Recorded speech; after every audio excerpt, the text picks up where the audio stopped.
Ya, selamat pagi saudara yang dikasihi Tuhan dimanapun Anda berada, terlebih Jemaat GPPI Sejahtera Bandung. Pagi hari ini kita akan sama-sama mendengar firman Tuhan dan sebelumnya kita akan berdoa. Tuhan, pimpin kami, berikan hikmat kepada kami untuk kami boleh mendengar firman-Mu dan mengerti firman-Mu, agar kami boleh jalankan firman-Mu dalam kehidupan kami. Tuhan yang menolong pemberitaan ini dari awal sampai pada penghabisannya. Dalam nama Tuhan Yesus Kristus. Amin. Pagi hari ini kita masih membahas tentang satu tema, yaitu akar pahit, yang saya subtemanya adalah akar pahit, racun pertumbuhan rohani. Kita akan melihat sama-sama satu ayat yang minggu kemarin juga dibacakan, ya, tetapi saya bawakan dalam terjemahan bahasa Indonesia sehari-hari. Bunyinya, jagalah jangan sampai ada seorang pun yang keluar dari lingkungan kebaikan hati Allah, supaya jangan ada yang menjadi seperti tumbuhan beracun di tengah-tengah kalian, sehingga menimbulkan kesukaran dan merusak banyak orang dengan racunnya. Saudara, firman Tuhan pagi hari ini mengingatkan kita supaya kita tidak keluar dari lingkungan kebaikan hati Allah, karena kita bisa menjadi seperti tumbuhan beracun yang menimbulkan kesukaran dan merusak banyak orang.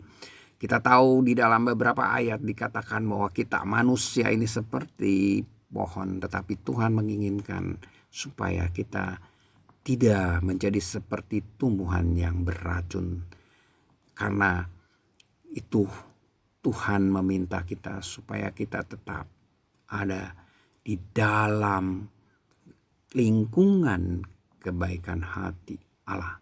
Ulangan 29 ayat 18 menguatkan hal ini, saudara, yang berbunyi, sebab itu janganlah di antaramu ada laki-laki atau perempuan, kaum keluarga atau suku yang hatinya pada hari ini berpaling meninggalkan Tuhan Allah kita untuk pergi berbakti kepada Allah bangsa-bangsa itu.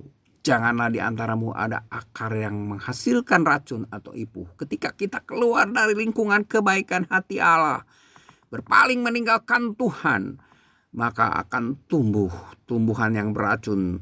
Ada akar yang menghasilkan racun dalam kehidupan kita. Oleh sebab itu, Ulangan 11 ayat 16 juga mengingatkan bangsa Israel untuk tidak beribadah kepada Allah lain. Janganlah hatimu terbujuk menyimpang dengan beribadah kepada Allah lain. Ya, Tuhan mengingatkan orang Israel di dalam kehidupan atau perjalanan hidup mereka yang bertemu dengan bangsa lain. Tuhan tidak menginginkan mereka untuk menyimpang dikatakan dari kasih karunia Allah. Ya, di dalam Ibrani 12 ayat 15 terjemahan baru dikatakan, supaya jangan ada yang menjauhkan diri dari kasih karunia Allah, agar jangan tumbuh akar yang pahit yang menimbulkan kerusuhan dan mencemarkan nama banyak orang, saudara.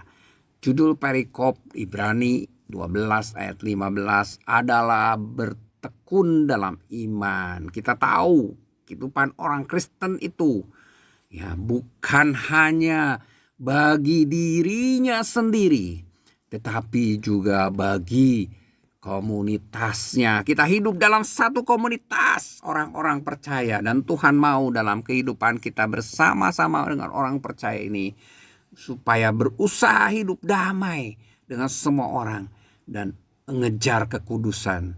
Sebab tanpa kekudusan tidak seorang pun akan melihat Tuhan. Memang kita harus hidup di dalam satu komunitas untuk bisa saling menasehati, mengingatkan, menumbuhkan, saudara.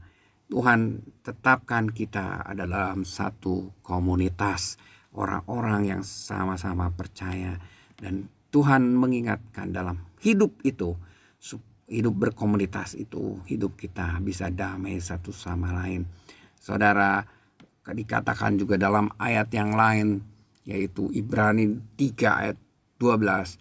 Waspadalah hai saudara-saudara, supaya di antara kamu jangan terdapat seorang yang hatinya jahat dan yang tidak percaya, oleh karena ia murtad dari Allah.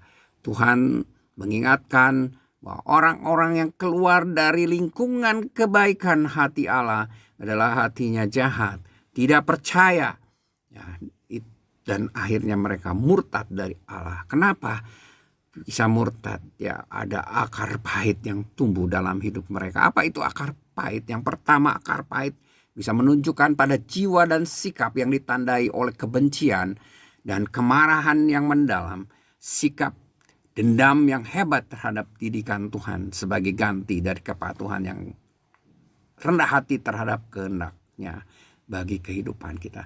Tuhan mendidik kita di dalam kehidupan kita supaya kita memiliki hati yang baik, yang semakin dekat dengan Tuhan. Tetapi banyak orang memiliki kebencian dan kemarahan yang mendalam, bahkan dendam yang hebat terhadap didikan Tuhan, bukan menerima ya didikan Tuhan itu dengan kerendahan hati, untuk patuh kepada kehendak Tuhan dalam kehidupan kita. Seperti yang terjadi dalam kehidupan Kain, saudara. Kain membunuh Habil adiknya, ya, karena Tuhan tidak mengindahkan korbannya. Hatinya panas, mukanya muram. Ayat 5 dan 6 menjelaskan hal ini, dan ayat 6 mengatakan Tuhan berfirman kepada Kain, mengingatkan dia, mengapa hatimu panas dan mukamu muram. Kemudian Tuhan lanjutkan di dalam ayat yang ke-7, apakah kamu tidak akan berseri jika engkau berbuat baik? Tetapi jika engkau tidak berbuat baik, dosa sudah mengintip di depan pintu. Ia sangat menggoda engkau, tetapi engkau harus berkuasa atasnya. Saudara, Tuhan mengingatkan Kain supaya dia tidak berbuat jahat, tapi berbuat baik. Karena ketika berbuat jahat, dosa itu sudah mengintip. Tetapi kita atau Kain diminta untuk berkuasa atas dosa itu. Kenapa persembahan Kain tidak diterima?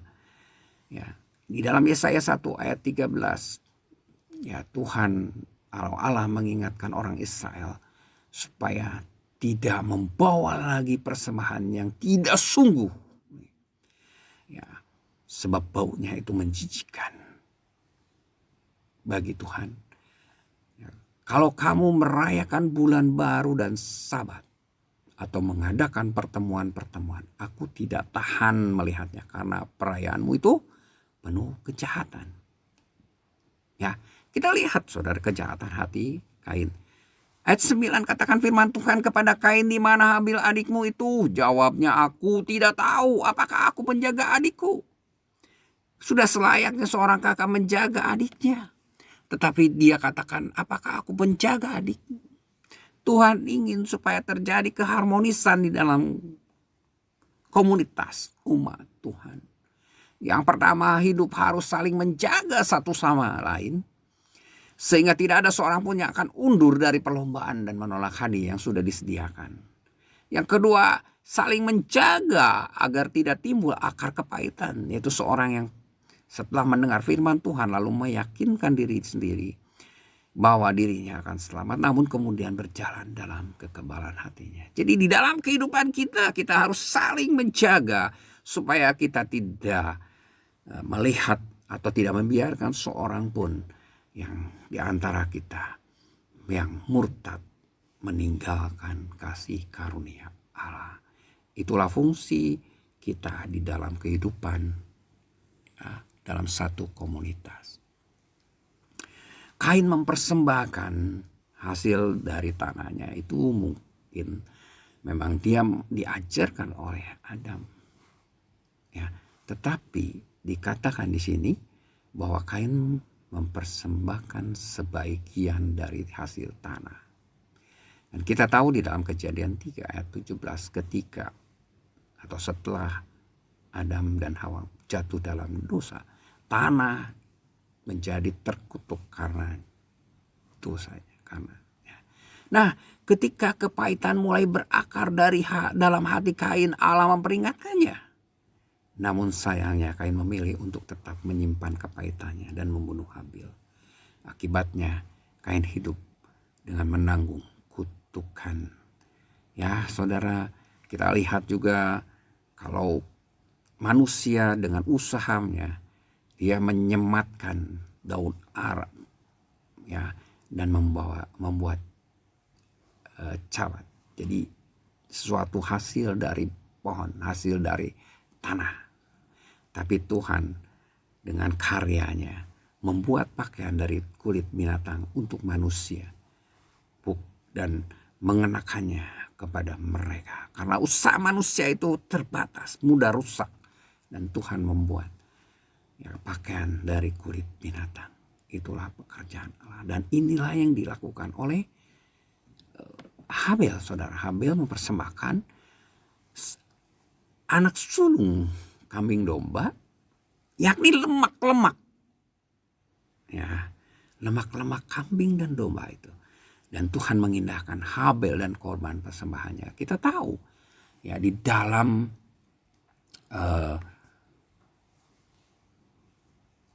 Imamat 3 ayat 16, segala lemak adalah kepunyaan Tuhan.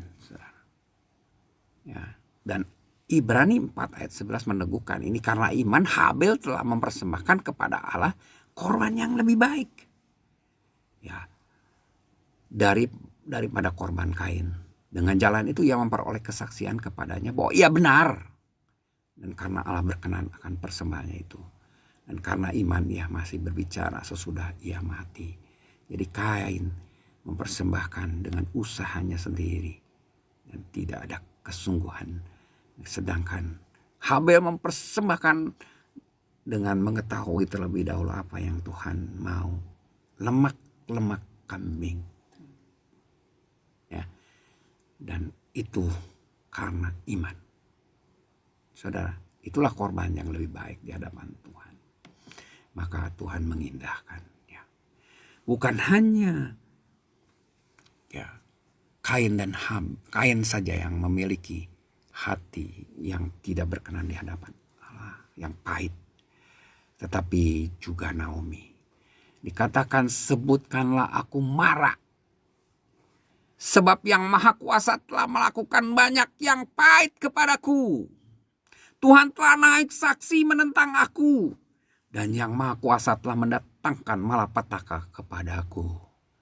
Janganlah desak aku meninggalkan engkau dan pulang dengan tidak mengikuti engkau. Sebab kemana engkau pergi, di situ juga aku pergi. Di mana engkau bermalam, di situ juga aku bermalam. Bangsa mula bangsaku dan Allah mula Allahku. Rut mengatakan, mengingatkan kepada Naomi bahwa dia akan bersama-sama dengan Naomi menjalani kehidupannya dimanapun Naomi menjalani kehidupan. Ya, tapi Naomi tetap memiliki kepahitan hati. Ketika suami dan kedua anaknya meninggal, Naomi kembali ya ke Israel, dan ketika orang-orang Israel itu menyambut dia, memanggil namanya Naomi, dia katakan, sebutkanlah aku Mara. Jangan sebutkan aku Naomi. Naomi artinya manis, Mara artinya pahit. Kenapa ada kepahitan hati di dalam diri Naomi? Yang Maha Kuasa telah melakukan banyak yang pahit kepadaku. Tuhan telah naik saksi menentang aku. Yang Maha Kuasa telah mendatangkan malapetaka kepadaku. Seorang yang mengalami kepahitan dalam hatinya terus mengingat itu. Ya, peristiwa-peristiwa yang menyakitkan hatinya. Ini juga dialami oleh Ayub. Ayub kehilangan pegangan. Dia kehilangan harapan yang bisa mengarah kepada sikap sinis, bahkan kasar kepada Tuhan.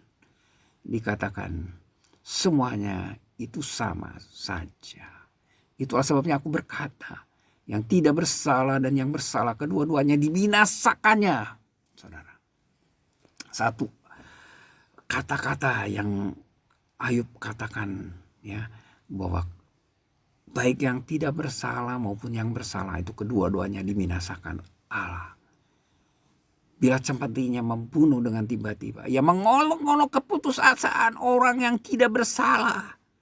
Bumi telah diserahkan ke dalam tangan orang fasik dan mata para hakimnya telah ditutupnya. Kalau bukan oleh dia, oleh siapa lagi? Ya, Ayub 8 ayat 27 sampai ayat 22 sampai 24 katakan hal ini. Kemudian ayat 16 ayat 11 sampai 12, Allah menyerahkan aku kepada orang lalim dan menjatuhkan aku ke dalam tangan orang fasik. Aku hidup dengan tenteram tetapi ia menggelisahkan aku. Aku ditangkapnya pada tengkukku lalu dibantingnya dan aku ditegakkannya menjadi sasarannya. Jadi dia merasa bahwa Tuhan tidak adil karena yang tidak bersalah maupun bersalah juga. Ya kedua-duanya dibinasakannya. Ya. Dia merasakan itu terjadi dalam hidupnya. Ini menjadi kepahitan sampai dia mengenal Allah dengan matanya sendiri. Melalui kejadian-kejadian yang ada juga. Yang kedua, sikap kepahitan itu mungkin juga ditujukan kepada orang-orang tertentu di dalam gereja atau komunitas. Ya, sikap seperti ini akan mencemarkan orang yang bersangkutan. Maksudnya menjadikannya tidak menghampiri Allah dalam doa, tidak layak menghampiri Allah dalam doa. Kenapa? Karena ketika kita datang kepada Tuhan mempersembahkan korban, mau berdoa itu harus melakukan dulu pendamaian dengan orang-orang lain. Ya, kepahitan di antara atau di kalangan orang percaya dapat menyebar dan mencemarkan banyak orang sambil menghancurkan kekudusan yang justru tanpa kekudusan itu tidak seorang pun dapat melihat Allah. Ibrani 12 ayat 14 nanti kita akan lihat ya. Ini lihat Esau juga sama mengalami hal yang sama. Bukankah tepat namanya Yakub karena ia telah 2 kali menipu aku. Hak kesulunganku telah dirampasnya dan sekarang dirampasnya pula berkat yang untukku.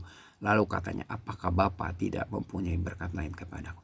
Saudara, Esau pun mengalami kepahitan dalam hubungannya dengan Yakub, saudaranya atau adiknya ini. Ya, adik kembarnya saudara.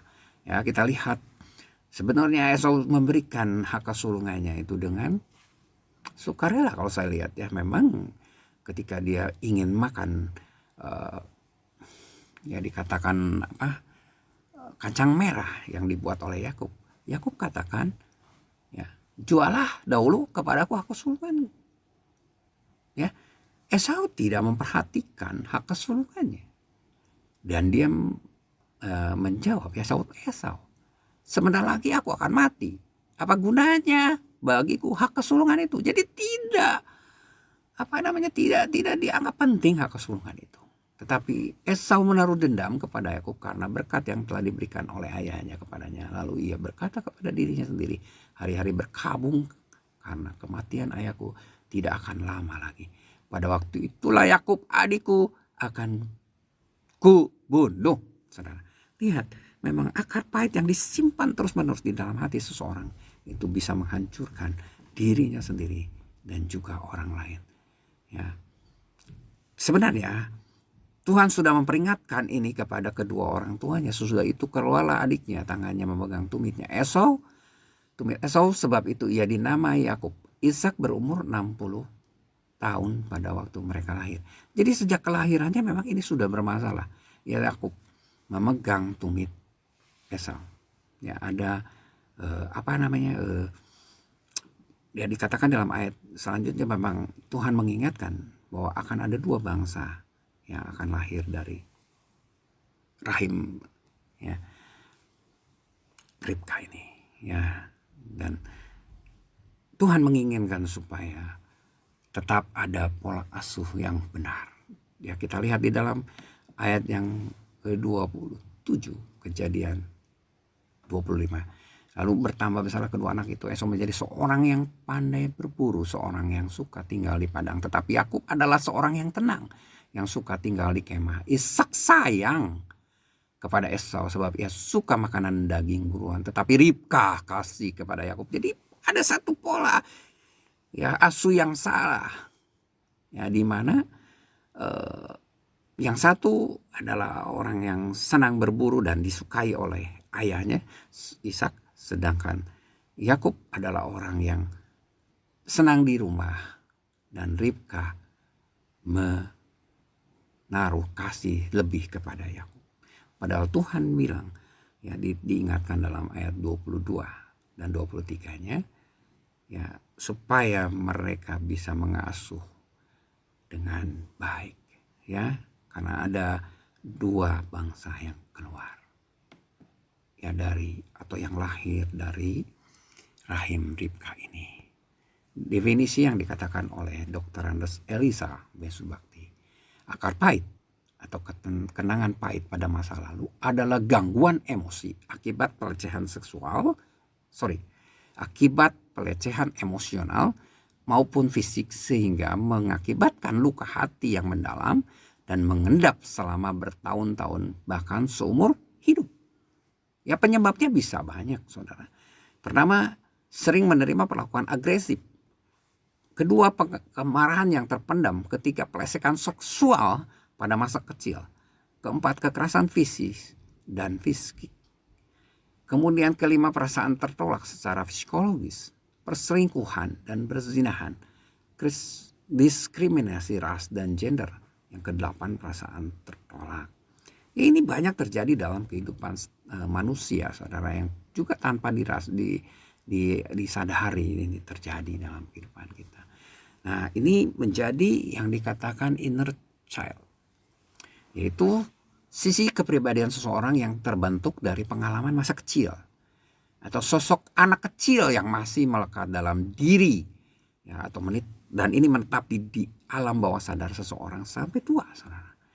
Ya, jadi ada luka trauma masa kecil yang dibiarkan atau tidak disembuhkan dan mempengaruhi pembuatan keputusan, merespon masalah dan menjalani kehidupan sehingga sulit menjadi dewasa.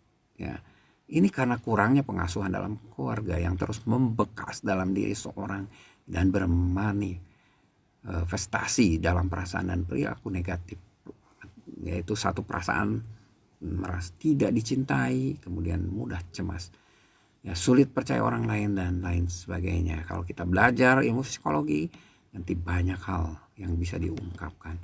Nah, saudara, kita tahu juga ada kata-kata yang mengatakan bahwa menjadi tua itu pasti. Ada juga yang mengatakan anugerah, saudara, ya. Tapi menjadi dewasa adalah pilihan. Kedewasaan yang sejati adalah ketika seorang sadar dan menyembuhkan anak kecil yang tumbuh itu, yang menyimpan luka batin, ya, yaitu rasa sakit, trauma, amarah di dalam dirinya. Dan tidak sedikit orang yang justru menyangkal dan mengabaikan luka inner child atau luka batin dalam diri mereka sehingga terbawa hingga kehidupan dewasa.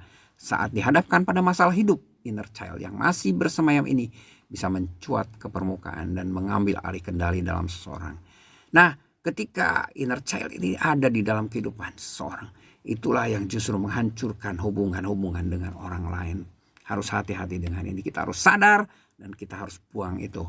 Ya, seperti yang terjadi di dalam kehidupan Absalom, ya, yang menyimpan akar pahit karena Amnon, ya, sudah memperkosa adiknya, ya, dan dia akhirnya melakukan atau merencanakan satu rencana untuk membunuh, ya, Amnon. Daud harusnya tahu karena dia sudah tidak berkata-kata, ya, Absalom itu tidak berkata kepada Amnon, tetapi ini juga luput dari perhatian Daud, ya. Demikian pula kita bisa melihat apa yang terjadi dengan Yefta, saudara. Yefta adalah seorang yang dibuang oleh keluarganya karena apa? Karena dia adalah anak seorang perempuan sundal, ya. Ketika anak-anak dari Gilead ayahnya yang lain, ya, maka besar dan akhirnya mereka mengusir Yefta. Dikatakan, engkau tidak mendapat milik pusaka dalam keluarga kami sebab engkau anak dari perempuan lain, ya.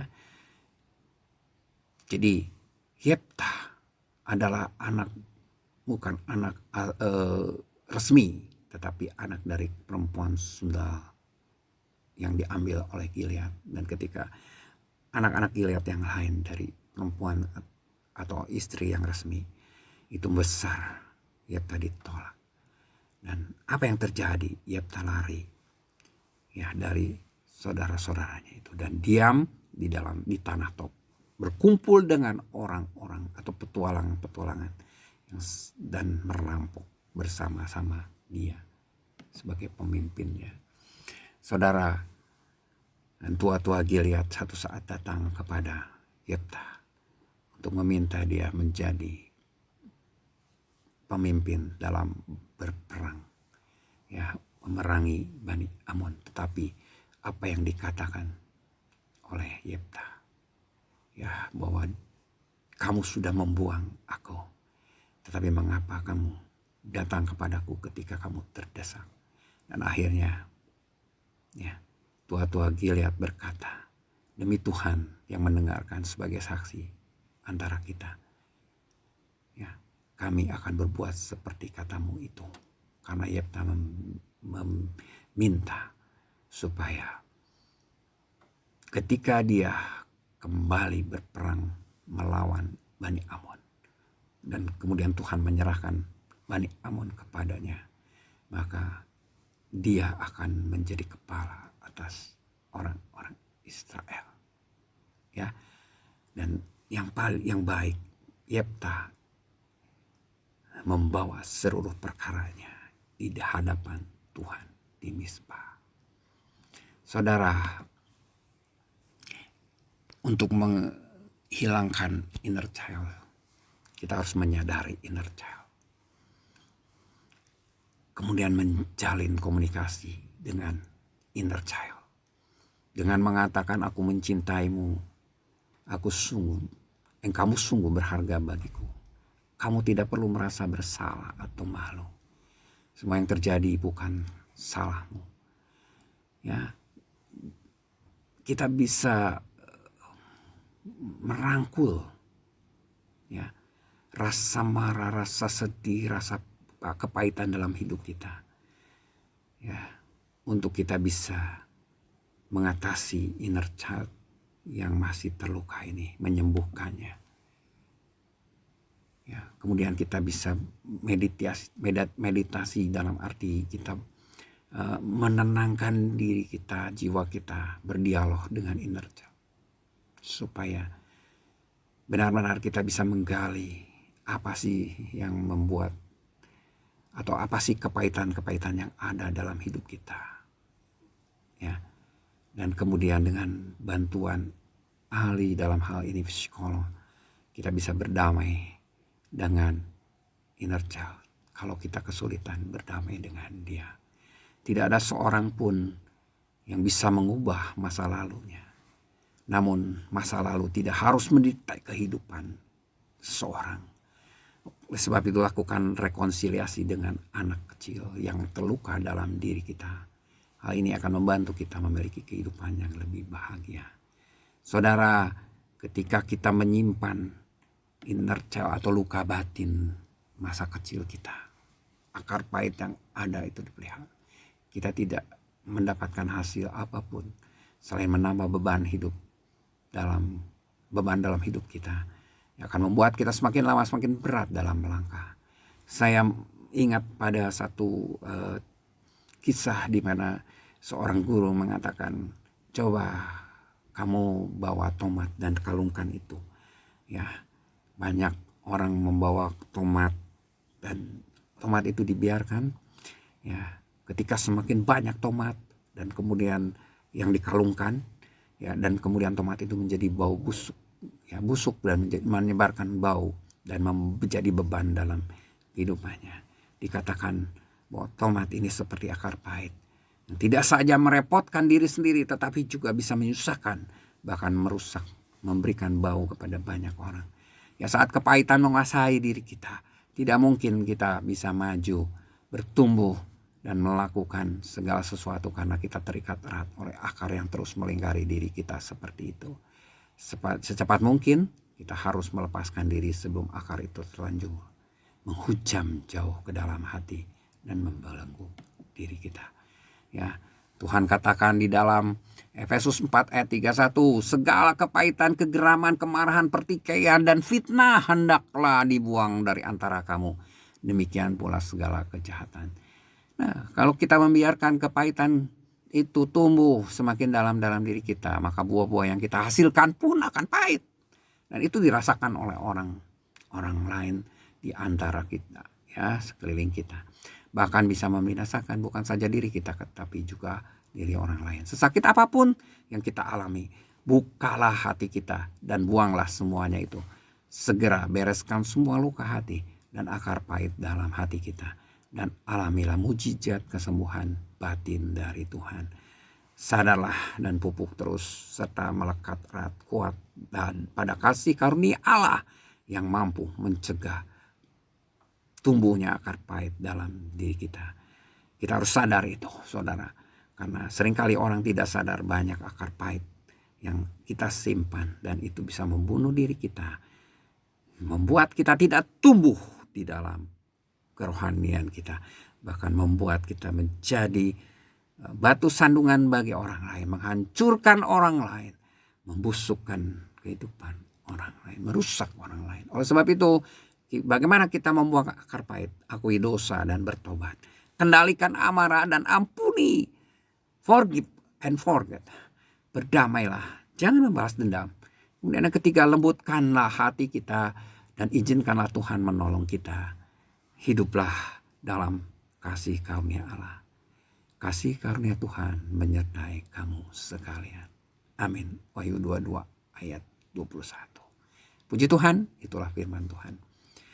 Tidak akan saya panjangkan, biarlah kita boleh menjalankan firman ini di dalam kehidupan kita. Tuhan memberkati.